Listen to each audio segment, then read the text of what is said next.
Sumbawa memiliki keanekaragaman tradisi dan budaya sesuai dengan asal-usulnya, yang akhirnya disebut adat dan budaya Tahu Samawa, sehingga muncul istilah Din Eta Din Ara, Lin Desa Lin Cara, yang menunjukkan bahwa betapa banyaknya perbedaan yang ada. Salah satu budaya yang terus berkembang di kalangan suku Samawa atau suku Sumbawa adalah melala atau tradisi malala. Tradisi ini cukup populer dikarenakan hanya dilakukan pada bulan Muharram saja menurut kalender Hijriah. Melala atau tradisi melala terdapat dua jenis, yaitu melala untuk obat dan melala untuk minyak dapur. Melala adalah proses pembuatan minyak dari buah kelapa atau santan kelapa, baik digunakan untuk minyak dapur, yaitu sebelum berkembangnya minyak kelapa sawit di tengah masyarakat, maupun minyak untuk pengobatan yang akan ditambahkan ramuan-ramuan tradisional.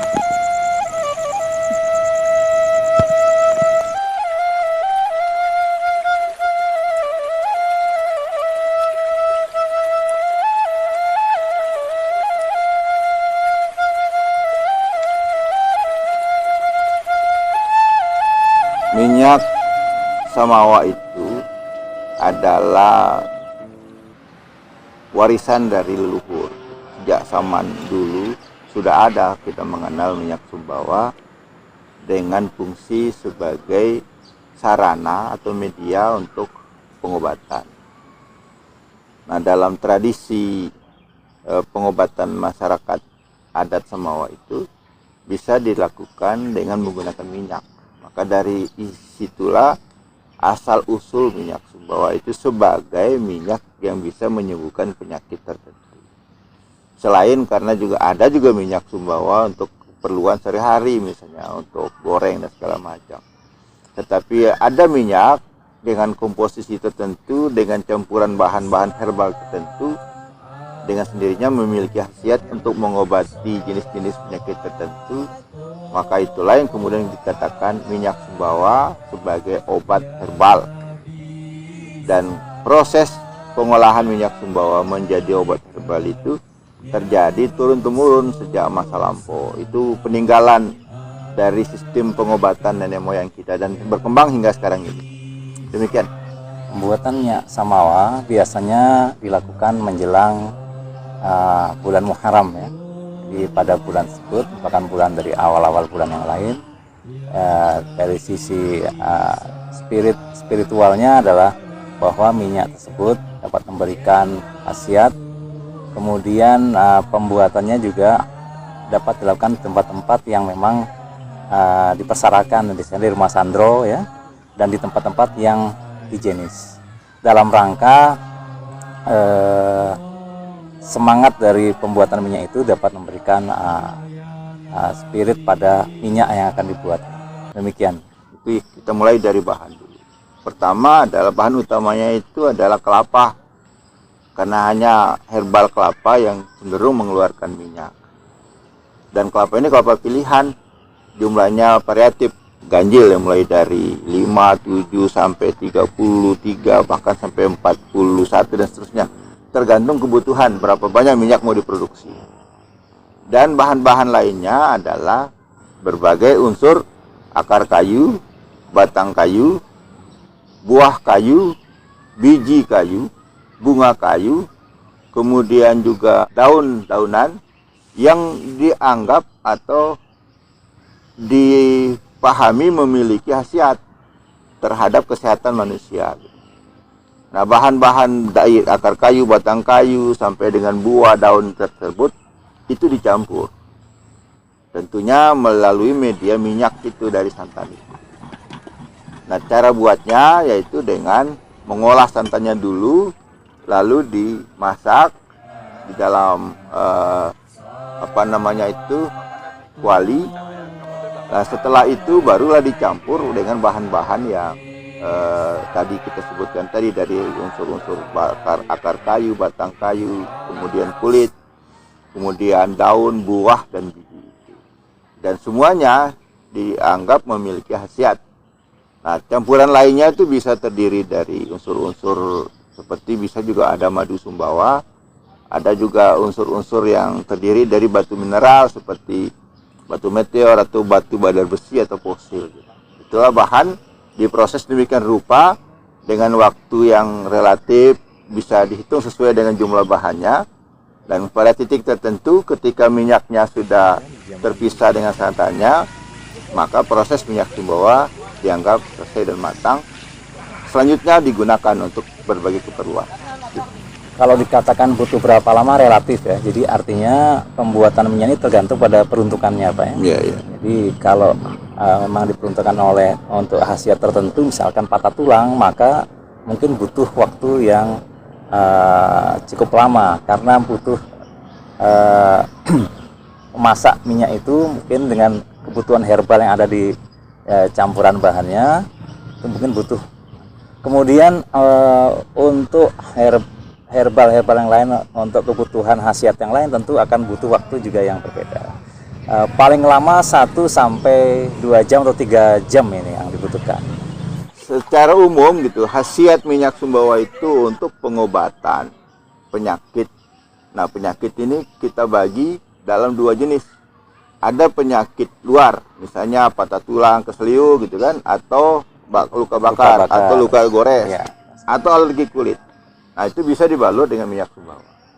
Ada juga misalnya sakit penyakit dalam gitu kan, misalnya lambung, kemudian liver, ginjal gitu kan. Bahkan untuk vitalitas bagi laki-laki yang lemah syahwat atau untuk segala macam penyakit-penyakit dalam itu juga bisa diperuntukkan. Tergantung bahan yang digunakan juga. Gitu. Oleh karenanya dalam konteks khasiat itu banyak penyakit yang bisa disembuhkan, termasuk juga jenis penyakit dalam maupun penyakit luar, tergantung pula formula yang terdapat di dalam minyak itu. Jika formula minyak itu khusus untuk penyakit luar, maka biasanya untuk keseliu, patah tulang, luka bakar dan sebagainya. Tapi formulanya kalau untuk kepentingan penyakit yang di dalam, termasuk juga kolesterol darah tinggi dan seterusnya itu bisa juga. Bahkan ada minyak yang bisa diminum karena bahan herbalnya, bahkan campuran dari segala macam madu dan bahan-bahan yang halal bisa diminum untuk penyakit dalam. Demikian. Ada penjelasan mirip sama sih sebenarnya dengan yang tadi kan. Kalau minyak itu peruntukannya untuk umum gitu kan, maka relatif tidak ada pantangan. Bahkan oleh laki-laki yang tidak sedang bersuci dilarang sebenarnya terlibat dalam proses minyak sumbawa itu. Karena minyak sumbawa itu disucikan dimulai dari proses pengambilan bahan.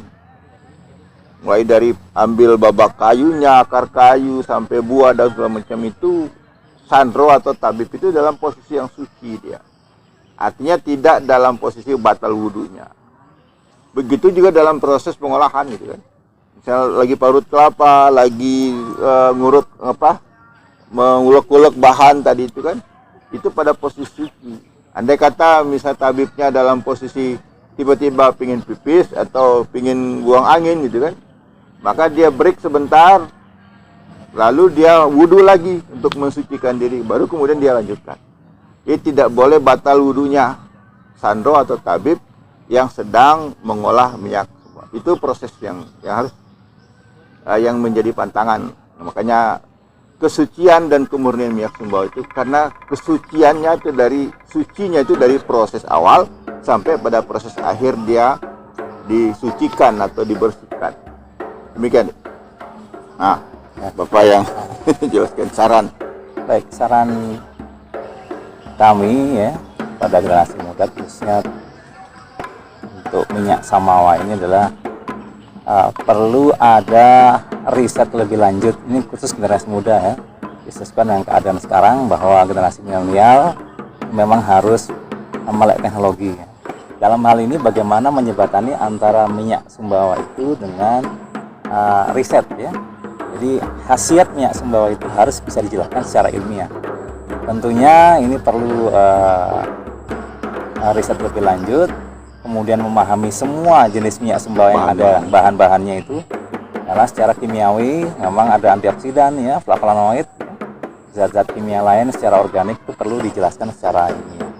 Nah, tentu riset mendalam khususnya lebih kepada kimia organik karena ini sebenarnya herbal-herbal alam yang digunakan. yang memang hanya ada di Pulau Sumbawa. Ini yang paling penting, bahwa bahan-bahan daun-daunan, kulit, batang, akar, semuanya bunga dan biji itu memang khas tanaman yang ada di tanah Samawa. Ini yang beri cita rasa khas pada kemurnian minyak sumbawa maupun khasiatnya. Mungkin ada tambahan dari Bapak? Ya, memang tantangannya jika kita sepakat bahwa minyak sumbawa adalah salah satu dari obat herbal yang memiliki khasiat terhadap beberapa jenis penyakit tertentu, maka kita bertanggung jawab untuk mengembangkannya. Nah, termasuk generasi milenial setidaknya belajar, gitu kan? Karena ilmunya relatif tidak terlalu sulit, karena masih bisa diukur secara ilmiah, mulai dari memilih bahan sampai proses pengolahan dan lain-lain itu. Tetapi penting untuk dilestarikan, dikembangkan dengan cara apa? Ada proses regenerasi. Nah, kalian generasi milenial ini mesti belajar juga, gitu kan? Bagaimana ilmunya ini, hingga nanti pengobatan Sumbawa, pengobatan menggunakan minyak Sumbawa ini bisa berkembang sesuai dengan samanya dan tetap memiliki khasiat yang dahsyat lah, yang hebat, gitu kan, bagi penyembuhan penyakit, bahkan juga untuk kepentingan-kepentingan lain, untuk menghalau energi-energi negatif itu bisa juga dimiliki dengan menggunakan minyak sumbawa atau dilakukan dengan minyak sumbawa. Misalnya orang yang kena sihir, gitu ya, orang yang diganggu oleh jin. Nah, karena proses yang dilalui dalam proses pembuatan minyak sumbawa itu adalah suci, karena ada sarakal, ada salawat, ada zikir. Nah, bagi orang yang relatif rawan terkena itu, cukuplah dengan minyak sumbawa pakai dia oles, dia minum, maka dia terhindar dari energi-energi negatif atau gangguan-gangguan jin.